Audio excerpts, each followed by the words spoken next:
Hi everybody. The digital campfire is crackling, the glasses are full and the spirits are up. We are ready for a friendly gravel chat with friends in the gravel world. Welcome to episode number 10 of Gravel Union Talks, an initiative of our platform to bring the gravel community together. My name is Carlo Van Nistelrooy, your host. Behind the scenes, director Ollie Townsend is busy on the switches. This episode of Gravel Union Talks is all about adventure. For many cyclists, summer is the ideal time to go on an expedition with their bike. But for Shimano Alliance rider Omar di Felice, winter is his favorite time of the year. He recently got back from some high altitude explorations in the Nepali Himalaya, but he has previously cycled across Mongolia's Gobi Desert and has also ridden unsupported in Alaska, Iceland, Lapland, all in the middle of winter. So this is going to be on winter riding today. If you have some remarks, if you want to give us some feedback, you can use the live feed on Facebook or send us an email at info@gravelunion.cc. We will take questions, tips and ideas for guests to invite on future shows. Before we give you the floor, Omar, a couple of small, quick questions to get to know you a little bit better. First, this is the start of every episode of Gravel Union Talks. What's the drink at hand? Oh, I'm just drinking one cup of tea. It's more relaxing for our talk. That's the healthy choice. Well, I'm starting with water, but I have a Quaremont a little later. Okay. What's the last song on your playlist? I'm just heard about live from AC/DC, live concert. AC/DC. Yeah. It's always, AC/DC, because I welcome every song of AC/DC. And are you reading a book currently? What's the title of that book? Yes, I'm just reading Endurance from Lansing. It's the book about the expedition to the South Pole. Okay.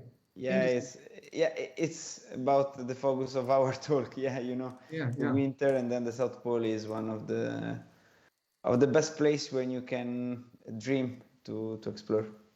It's we'll talk about that a little later. It's not a dream for everybody, but it's your dream because winter conditions are your conditions. In every episode of Gravel Union Talks, we have a big debate question where you as a viewer can give us your opinion. Today's topic is, it's pretty much the topic that we're going to talk about. It's what do you prefer, a heart for gravel riding in the summer and an icy thumbs up for gravel riding in the winter? We will get back to that at the end for your answer. We can guess your answer, but still, we'll get back to that a little later. Before we start talking about your history and your start as a cyclist, some quick questions to get your gravel profile up. What do you prefer, gravel riding or bikepacking? Maybe bikepacking on the gravel bike. Bikepacking on the gravel bike, Yeah. That's a good answer. Do you prefer riding alone or with friends? Oh, for sure, alone is my favorite way to ride a bike. As an ultracyclist, you're used to doing things on your own. I spend a lot of time alone, yeah. And this is going to be amazing to a lot of viewers, what's the longest distance you ever did on a bike trip? I think that on a gravel bike I did something like 2,000 kilometers in the Gobi Desert with my gravel bike. And if you consider also the road bike, maybe my longest distance was the Trans-America, that is 7,000 kilometers from the west coast to the east one in the United States of America. Wow. There are people out there viewing us now saying, okay, 7,000 is my average a year. So that's impressive. As a Gravel Alliance partner, you obviously use Shimano, but what do you prefer, electronic shifting or a mechanical group set? Oh, I really love the electronic shifters because it's really comfortable and more quick, and maybe it's better in case you have to fix something because you can, with your app on the mobile phone, you can adjust the buttons, you can adjust the shifters, so maybe for me it's better. But when I go during the winter adventure, for sure, because the cold conditions, I have to choose the mechanical, because we should have problems with batteries. Yeah, yeah, yeah. That might be an issue. Well, it probably depends on your adventure, but what's your tire choice? Is there a tire size that you prefer in general? Oh, it depends on the road. I use 28 millimeters, and then on gravel I arrive to 35 to 40 millimeters. It depends, maybe on the surface I will have to face.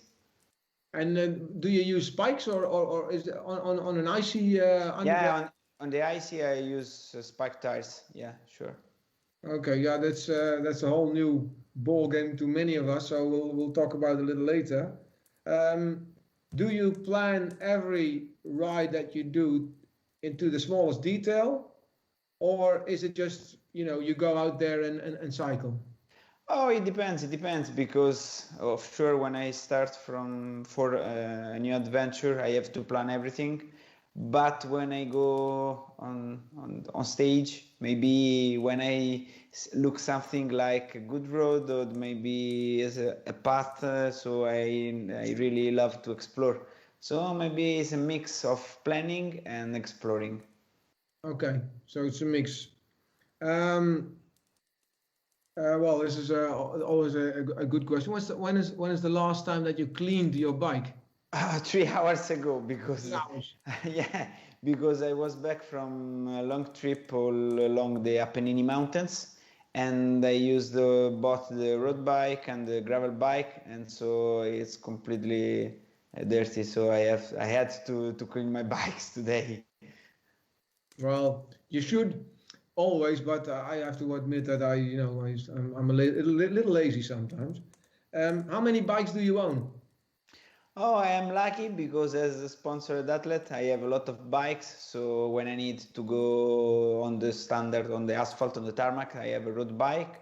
And then I have a mountain bike for a more gravel experience, and for sure a gravel bike also. Yeah. So I have plenty of choice on my garage. What's your favorite one? Oh, for sure. I was born as a road cyclist, so for me, the road bike, and a light road bike like the Villiers Zero SLR is, for me, is the best choice, because I really love to do long distances on the road. Okay, well, thank you. So let's move on and talk a little bit about your cycling history, because you ended up being an ultra cyclist, well, maybe a little specialized in wintry conditions, in extreme, but there was a young Omar and he started cycling. Tell us a little bit more about your history in cycling. Yes, I started cycling in when I was a baby. This is a pictures about my first team. I started cycling in when I was 13, and I started doing cycling as a young that as a dream to be a professional. So when I looked at the TV, the Giro d'Italia and Tour de France stages, I Who started were your heroes dreaming. back then? Hmm? When you started, who were your heroes? Oh, my hero was Marco Pantani, Marco because Pantani. Yeah, sure. when I started cycling was 1994, and Marco Pantani began his history, and he became a legend, because for all us he's true inspiration. So I started dreaming to be a professional, and then year by year I trying to realize this big challenge. And then I was a professional for 1 year in 2007. But then I start thinking cycling more about exploring and adventure and ultra cycling. So I switched from the standard cycling to the ultra cycling and adventure cycling. What made you decide to do that switch? Was there the adventure calling, or why did you change over? Maybe the professional cycling world was not really your world. When you go into the professional cycling, it's not what you really dream, because it's really stressing world, because it's the level is very high. So maybe I start thinking that it's not my own world, and then I just start thinking the bike for passion, for adventure, and for explore. So this is for me is most about search my own limit than competing with other cyclists. Okay, so and then you changed over to well, adventure riding. Is it also because you know race bikes, crowded peloton? Are you comfortable with being by yourself as because you spend a lot of time alone on the bike? Yeah, because when you are a professional, you are just one of in a peloton. When you do ultra cycling, you are completely alone. So everything depends only on you, on your power, on your mind, on your heart, on your legs. So for me, it's more challenging, and for sure, this one is my real world. And what was your first bigger adventure where you said, okay, this is my future? Oh, I realized this during a trip from Lourdes to Santiago de Compostela in Spain, You, and I remember that. you have to go to Santiago de Compostela, obviously. Yeah. I remember that I was just 5 days of holiday from my job, from my standard job as web designer, and I decided to bring my bike and to do all the way in 5 days. So I put everything in my backpack and I started cycling as fast as possible to reach Santiago de Compostela. And when I arrived at the end, I started thinking, okay, maybe I want to be an adventure cyclist and an ultra cyclist. I come back home and I really started organizing everything, started doing ultra cycling races and then ultra cycling adventures, and year by year I extended my playground. So well, it's a good start, finding the spirit Yeah. from Lourdes all the way to Santiago de Compostela. What maybe you can give some examples of ultra cyclist races that you've done before we switch over to the wintry part. Oh, I do something like Race Across Italy and ultra cycling in Dolomitica, and then Tour Tour of Switzerland, and then some races outside Italy. I started doing also ultra cycling in bikepacking mode, not only supported, something like Trans-Iberica and Race Across France, and then my longest distance that is the Trans-America bike race. And well, I think we consider you like a professional cyclist, or how do you see yourself? I think that I am a professional cyclist, as this is my job, because I have a lot of partnership with some brands like, for example, Shimano, Wheeler, and other. And for me, it's a real job because I organize adventures and then I have talks with some big brands. I spread the word about cycling. I'm trying to convince people that traveling with the bike is really amazing. So it's a big job, because I have to film everything I do, and then I write some books about my adventures, and then I realize some big expeditions. So it's a really amazing life, and it's a really stressing life, because you don't have just to cycle and just to ride your bike, but you have also to do a lot of job at the desk of your home or your Yeah, office. most likely most people won't notice, but you're like a one-man organization. You have to do everything by yourself. Yeah, you have to do everything by yourself, starting from relationship with the brands, and then sponsorship, and then you have to organize all the trips. For example, this year when I was in Nepal, I had to consider everything about COVID restrictions, and then I have to organize everything, the baggages, the bikes, and then the route, and what I can do and what I can't do. So it's really, for me, it's really amazing job. Yeah. Okay, we're going to talk about the Nepali adventure more extensively a little later. What was puzzling us, I'm from the lowlands. Ollie is from the rainy northern part of England, and you live in Rome. So you're blessed. You live in Rome, I repeat, and you go out to places where it's wintry, it's cold. What is taking you to go out to those harsh conditions?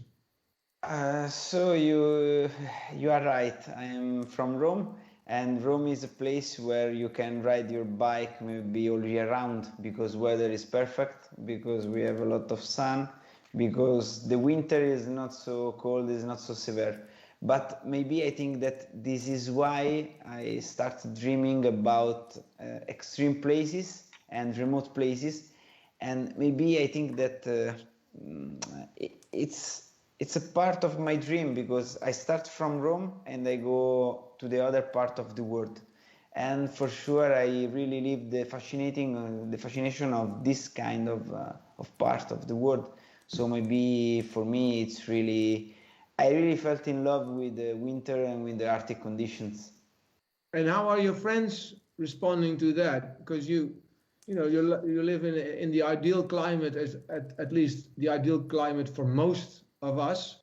How did they respond that you go out there and do, probably they. Um, Maybe it's one of I ride alone because my friends don't want to come out with me when it's raining or when there is the snow.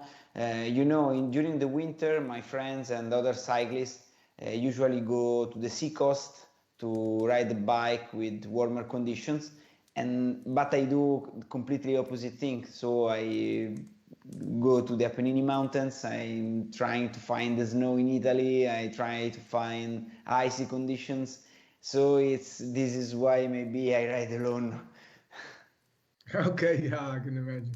Um, what's your favorite country when you talk about wintry conditions? What country did you really love looking back to all your adventures? Oh, I am lucky because I can explore a lot of country all over the world, and in every place you can find something particular, something special. But for sure, if I have to mention just one place in the world, my place in the world is Iceland. It's completely crazy place where you can find ice, snow, rain, sun, and you can find all conditions just in one day because weather change really quickly and you can pass from a snowstorm to the sunshine, and it's really incredible. And it's really remote, so if you have issues, you have to solve them yourself. Yeah, it's part of the job. You have to be really independent. Yeah. Um, we're gonna move on to the Nepali adventure. So, what gave you the idea for your Nepal trip? Last year I was in Mongolia to cross the desert, and as you know, the Gobi Desert is really flat. So it was a challenge against the wind, against the sand, against this kind of problems. This year, when I started thinking about a new winter adventures, I try to find a place where you can ride your bike vertically. So it's a really mountain challenge. And you know, Himalaya is the highest mountain in the world. So why don't go there to ride the bike? And this is why my choice was, as you see in the picture, a mountain bike and not a gravel one, because I had to face a lot of mountain path and then trail and then trekking path. So this is why I chose a mountain bike instead of a gravel one. And what because you have to make the bike especially for this adventure. What are the choices you had to have to make, and what kit did you end up with? Oh, the first need is to be as light as possible because in some parts I had to bring the bike on my back and to walk on the mountains. So the first need is to have a really light bike and a really bikepacking system. So this is why, as you know, I had really just a saddlebags and then one small frame bags and then not too much things with me. And I was lucky because I didn't need a tent, because in every village I had the opportunity to find hospitality, and Nepalese people is very wow. It's amazing because they host me every day and they offered me every day a place where I can sleep and something to drink and something to eat. So this is why I had the opportunity to be really light on my bike.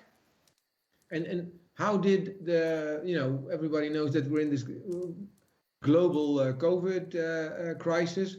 How did it affect your journey and preparations? Um, Tell us a little bit more about that.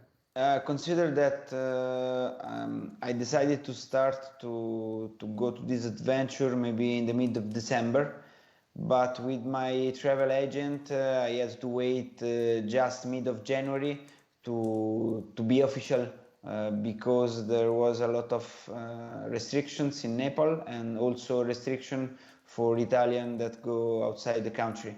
But as you know, it's part of the job, so I had the opportunity and the government did me the opportunity to go outside Italy and to go to the Nepal. For sure I had to respect some restrictions because I did one COVID test before the flight, and then another COVID test when I arrived in Kathmandu, in the capital city.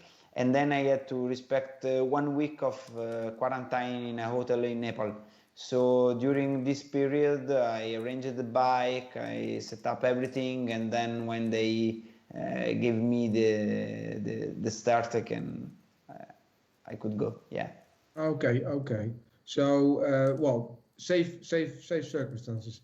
Maybe you can take us along the route that you did. What was the route? How many kilometers? How many meters of altitude did you have? Oh, it was a really long route because I did something like 1,500 kilometers, and but the most challenging things was the altitude, because I did something like 34,000 meters of ascent, and as you know, it was really, it's something like maybe five Everest, at least five Everest. So it's up and down, up and down, up and down, and I had to face really high mountains. Like I passed the Torungla Pass, that is the one of the highest pass of the world, that is 5,400 meters. And then I choose to arrive at the Everest base camp because it's really an iconic place where you can end your adventure, no? Because Everest is a dream for everyone, because everyone has its own Everest. So I choose to arrive there because for sure it's really really iconic.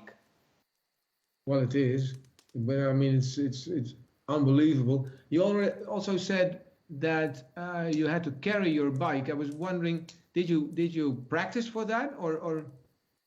Yes, I before the start, when I study the map on, I used to study my map on the Komoot software.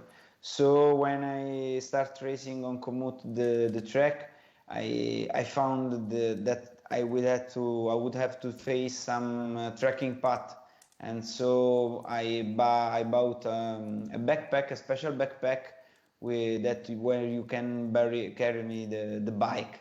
So during the winter training, I bring my bike, and sometimes I do something like 2 or 3 hours walking on the hills around home with my bike. So I did a lot of practice to be really fast with the legs and walking and not only cycling. And how did people respond to that in Italy when you were? Oh, they think that I am crazy, and they always ask me why you are doing, are you doing this job? So, but And it's normal, because when you tell that you will go to the Himalaya in winter, they ask you why you do it. So it's okay. you're used to that kind of questions. And how much did the bike and all your the total package weigh? Because you had to. The total package with full load of water and bottles, it's pretty 22 to 25 kilos. That I think is the limit that you can carry on your Yeah. back. Yeah, it's more than 25 could be really difficult. Yeah. If you have to say what was the hardest part of your Nepali journey, what would it be?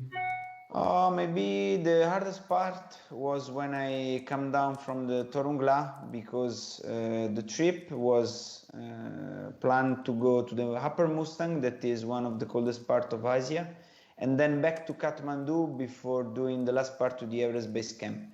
And when I came back to Kathmandu, Kathmandu is really warm, was really warm. And so in one day I passed from 4,000 meters to pretty the sea level, passing from minus 20 Celsius degrees to plus 35 Celsius degrees.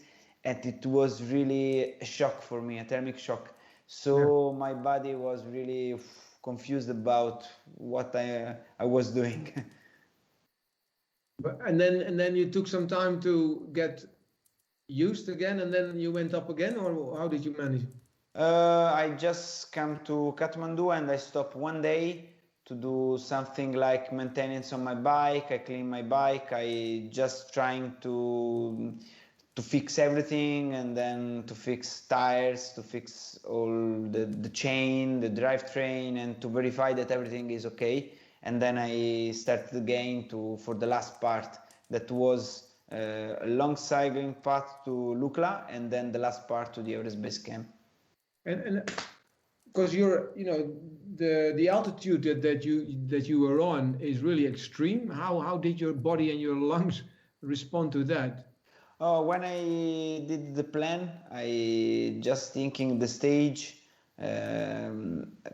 verifying the altitude that every day I would be able to reach. For example, some days I reach higher altitude and then I come back to sleep down because I had to give to my body the time to adapt to the high altitude. So yeah, so just for the first week I did this up and down just to adapt my body to the altitude. And then for the last part I didn't have any kind of problems because I really well adapted. Okay. So also there you need to have a plan. If you have to put one moment in your trip on a pedestal, what's the greatest memory that you have of the entire trip? For sure, the great memory is when I arrived at the Everest Base Camp, because in my idea the Everest Base Camp is a place where you can find a lot of tent and a lot of alpinists and a lot of people. But when I arrived there, and there are no people because due to the COVID and to the winter there are no alpinists and no expeditions in the time of the year, so I was completely alone in front of the highest mountain of the world, and it was really exciting for me to be there. So maybe it was the best moment of all my adventure. Okay, so you are one tiny person for this huge mountain. Yeah, It's well, if you picture it, it's impressive. But if you experienced it, it must be even more impressive, obviously. We also try to get people to learn a little bit about bikepacking. Well, you're extreme in your bikepack trips. Excuse me.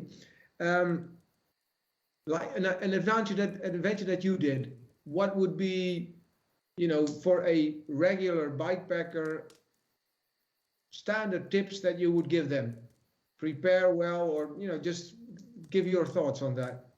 yeah, for sure. When you start for an adventure or just for a trip with your bike, you have to consider how many days you have to go on the road and how many days you will spend sleeping inside a tent or in a hotel or in a guest house.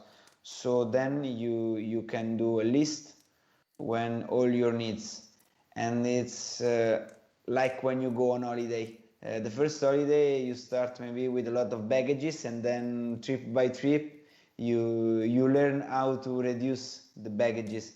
So there are some important things that it's related to the bikes. For sure, you have to have with you a kit to repair and to fix what can happen. For example, for the tires, you have to bring with you some tubes, and then I have some spare parts for my bikes, just to be sure. Parts that you take, sorry, Omar, what kind of spare parts that you really need?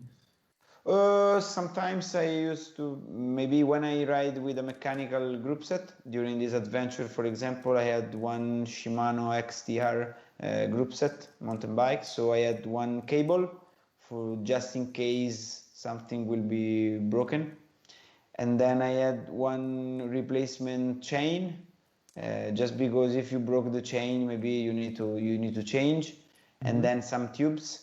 And then you have just to ride your bike crossing your fingers, because maybe if you broke the frame, you have no chance. You have to find a village and then to find someone that can help you, because you can have a spare bike with you, but you can preserve all this kind of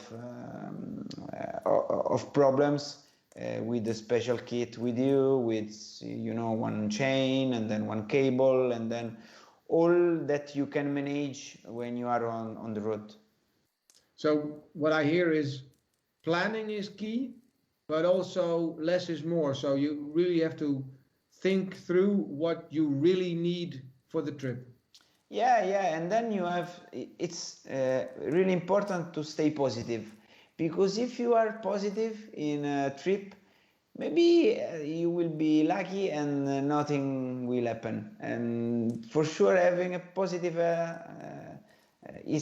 to be positive is really the first thing that you have to do. Yeah. Because that's another aspect of a trip like you do, is the mental part. Because you're alone like most of the time. How do you cope mentally? Yes, mentally is the most important thing when you ride alone in so remote places. For example, some years ago, I was in a snowstorm in Iceland, and the temperature was minus 30 degrees. And then I start thinking, if I broke the wheel or if I broke the frame, what I would have to do.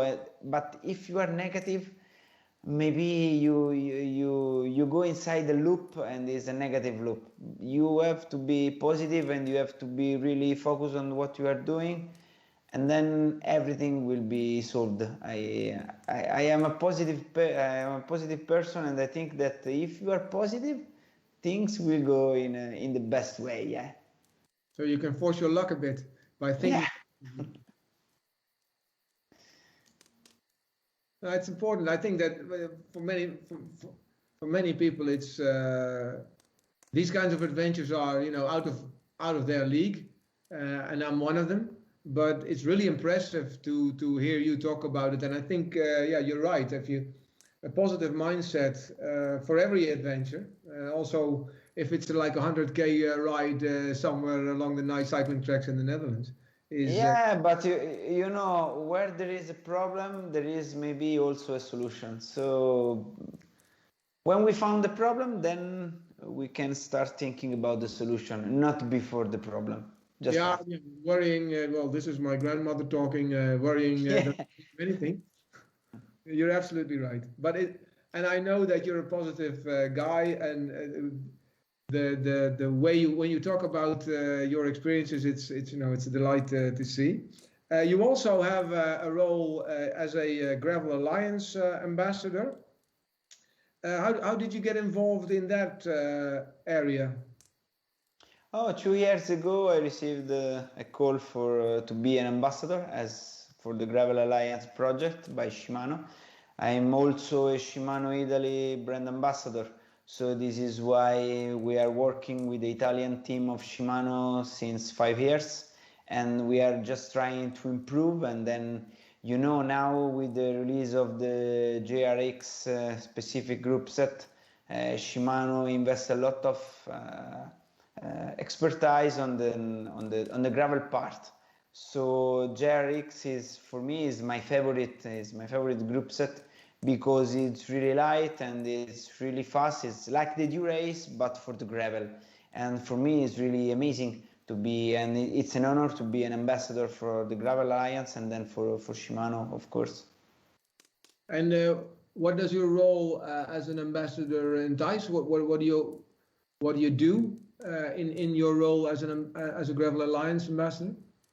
Oh, I think that my role is to ride my bike and to spread the word of how beauty is ride a bike. So maybe during this pandemic situation, a lot of people, when they would be released from the restrictions, can bring the bike and go in a wood and can go to in Italy we have the white roads, for example, we have gravel paths, so it's really amazing, and I'm just trying to inspire people to bring the bike and go outside and ride a bike, because the first thing for our health is doing sport, and I think that outdoor sport like cycling it's really the best, because can put your mind in a positive way, and it can help you to stay safe with your body also.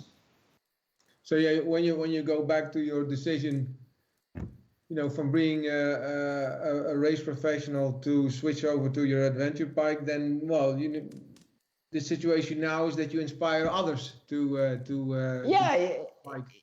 It's really amazing, and you know, to be a professional career has one start and one end, and when you go cycling like to do adventure and exploring, it's for all the life, because you can bring your bike for all your life, and so this is why I really start thinking about cycling is my life, and the bike is the vehicle that I choose to explore the world.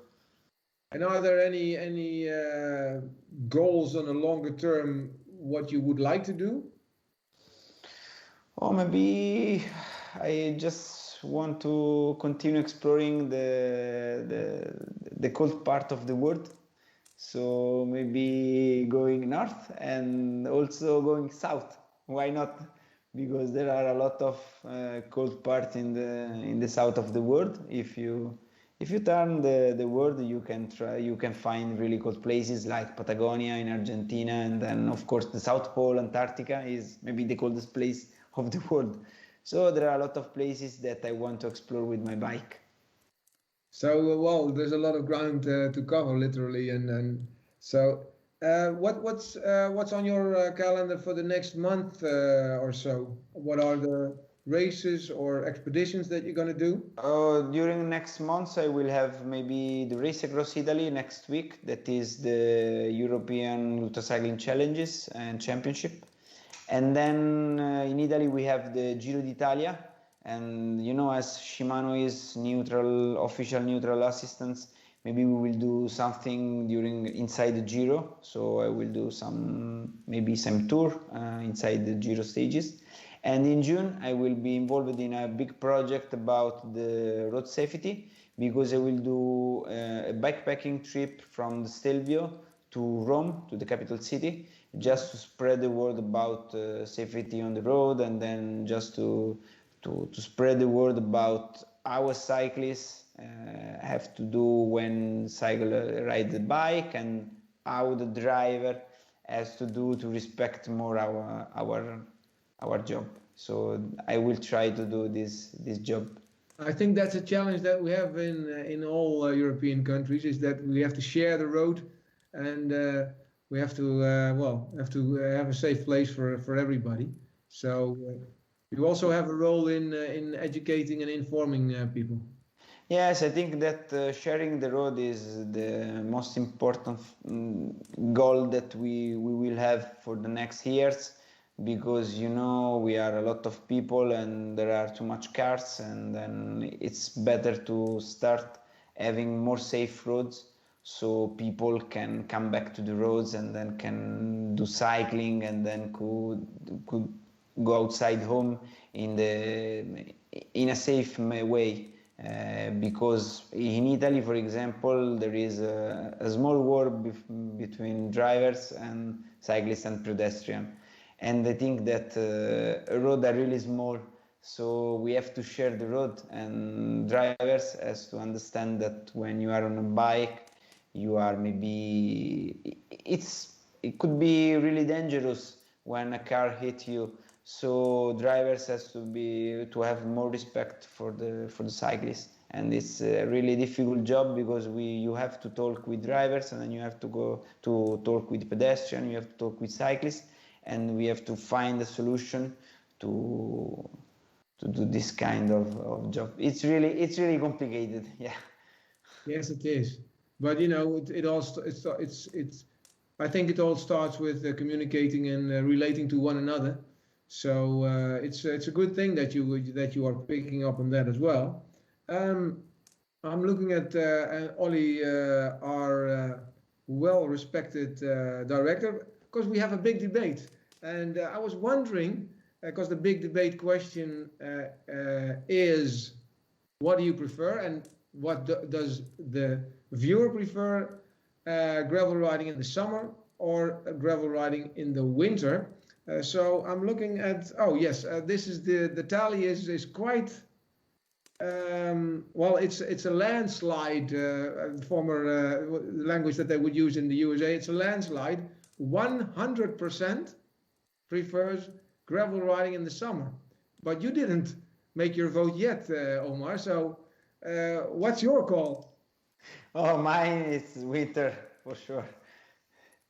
So I can get, well, if I give you like 30 seconds to convince everybody to try and ride in the wintertime, well, you know, this is your commercial space. Why should we go out riding in wintertime?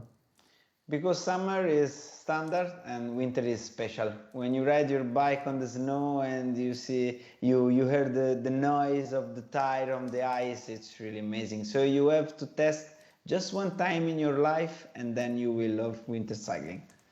And because people think, you know, it's cold, what do you do to keep yourself warm? We live in an era where technologies has a lot of things that help us to be more comfort, and you know, apparel are really warm, and then you can use the best gloves, the best apparel, the best stuff. We have everything we need to face the winter, so we don't have to be scary about the cold, but we can face the cold with the right stuff. So maybe the most important thing is to isolate the skin from the air. So for example, my favorite textile is the merino wool, because merino wool is really good in the thermic isolation. So you can use a base layer, a good base layer, and then a good jacket, because you know, as Shimano and other brands do a lot of specific apparel for the winter. Yeah, it's always, and you were mentioning earlier that, you know, positive Yeah. is also, you know, it's when you think you're freezing, you are freezing. Yeah. Maybe someone told me that cold is a state of mind. We have a bloke in the Netherlands who's called the Iceman, who, you know, he jumps in ice water and everything, and he says the same. It's like it's a mind game. So, but still, a lot of people just try to avoid that mind game by staying indoors. But I think what you were doing is, well, you give us all a good challenge, because you make it clear that it's big fun out there. So I hope that people will pick it up. You know, we're in springtime in Europe, so Yeah. we have a lot of like the rest of the year to prepare for winter. And let's hope that some people get inspired by watching this episode of Gravel Union Talks. I think we covered loads of I've been loving talking to you, Omar, but maybe you want to get back on one topic, or want to explain a little bit more. this is your stage. So, and otherwise we're going to round off the episode for the day. But is there something that you want to bring over that we didn't touch upon? Oh no, for me, I think that we can have an appointment next winter to ask people if they started cycling in winter or not. Maybe. No, that's an excellent thought. So if people who are watching this episode are inspired, please inform us next winter, and we'll credit Omar for getting them on the winter bike. Thank you very much, Omar, for your time and your stories. Thank you, Carlo, to you and to all the Gravel Union and to Shimano for this fantastic place where I can share and spread the word about my adventures. We'll keep a close eye on you, and if you have adventures, we love to hear from them a little bit more. Also on our platform, gravelunion.cc, we love to tell stories about cycling and tell stories about cycling adventures, whether it be on a mountain bike, gravel bike. Gravel bike is our thing, obviously, but sometimes you have to adjust your gear. Thanks to Newcastle to Ollie, who did a great job in getting everything on track for this episode. We will be back with a new episode of Gravel Union Talks at the end of May. We'll keep a closer eye on our channels, on our Facebook, on our newsletter. If you haven't got a free subscription membership to Gravel Union, just go to the website, fill out the form, and you're in. Thanks again, and Omar, for your time and your great stories. I hope to see you in the future. And for everybody watching, thank you for being at our show, viewing our episode of Gravel Union Talks, and see you next time. Have a very nice evening, everybody, and until we meet again. Bye bye. Bye bye, Carlo. Thank you. Bye, Omar.